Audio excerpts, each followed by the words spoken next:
So here you can see the LiDAR elevation models that we loaded in.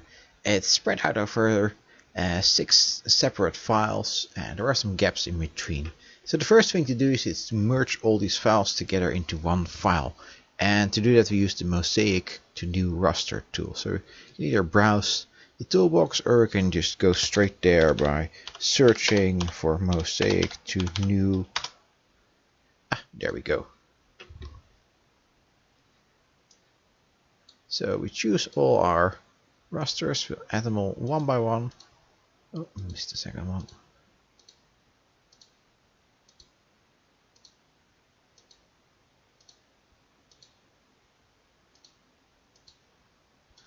Alright, that's all of them. We choose an output location. So let's put it over here. Let's make a new folder. Campsies.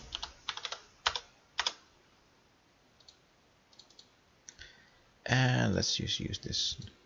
Oh, let's use this folder, and we'll call it. We'll just call it Mosaic.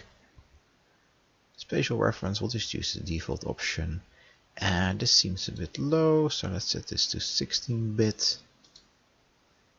Cell size, I'll just use the default. We only need one band, and the rest should be fine.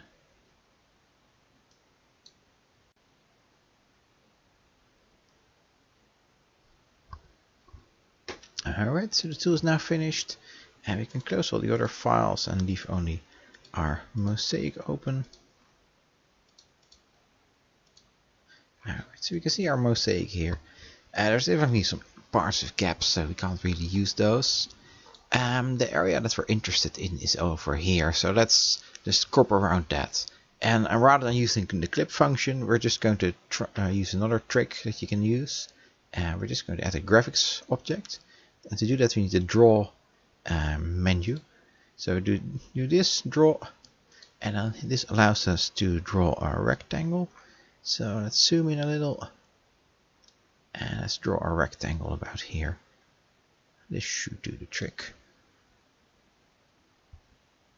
And let's give it no fill. And now we have a rectangle, and we can use this rectangle. So if we go here and we do data, export data, then we can now use the selected graphic to set the extent that we want to export. So now it's only going to export the area that's inside the rectangle and crop everything for us. And we'll keep the existing coordinate system, cell size should all be fine. Everything else should be fine. So let's go to our folder. Campsies. Campsies, Mosaic, let's just call it Mosaic crop, and that should do it. Let's add it to the map, and if you turn off, yeah, it has nicely cropped the area inside the rectangle. And now we want to add a base map. Let's go for imagery.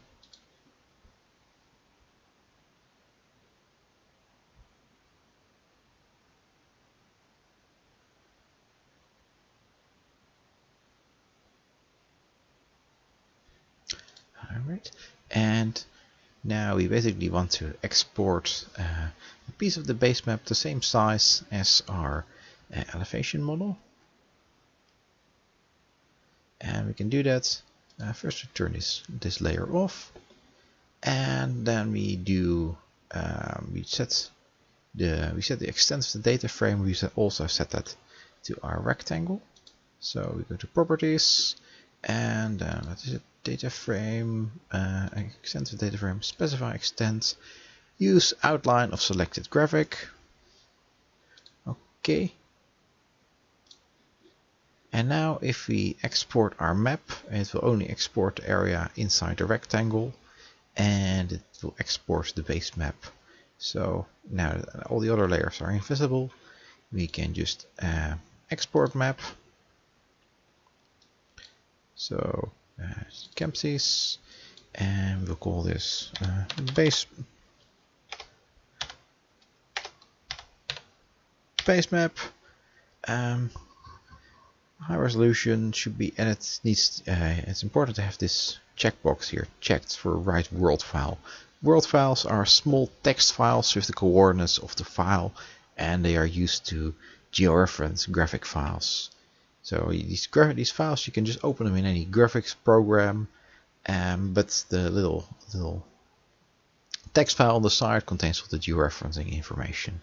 So if you do this, we'll have an image file that can be georeferenced. Save.